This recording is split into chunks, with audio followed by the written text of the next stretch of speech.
আসসালামু আলাইকুম প্রিয় দর্শক, কেমন আছেন সবাই? আশা করি সবাই ভালো আছেন। তো আমিও ভালো আছি আলহামদুলিল্লাহ। তো আজকে আমরা সবাই মিলে ডাব পারতেছি সালালা।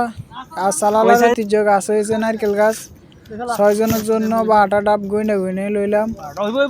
তো এখানে কেউ গাছে উঠতে পারে না, তো আমি উঠলাম সাবাস করে।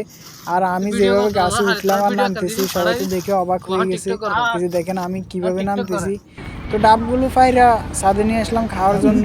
আমাদের কাছে কোনো দা ছিল না ডাব কাটার জন্য, একটা চাকু ছিল ওই ফল কাটার, সেই চাকু দিয়ে কাটতেছি দেখেন।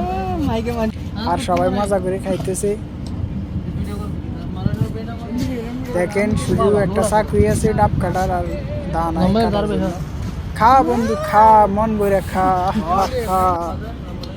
তো এখানে কেউ 3 বছর, কেউ 4 বছর, কেউ 5 বছর, কেউ তার চেয়ে আরো বেশি ডাব খায় নাই, কিন্তু আজকে প্রথমবারের মতো সালালা এসে খাইতেছি।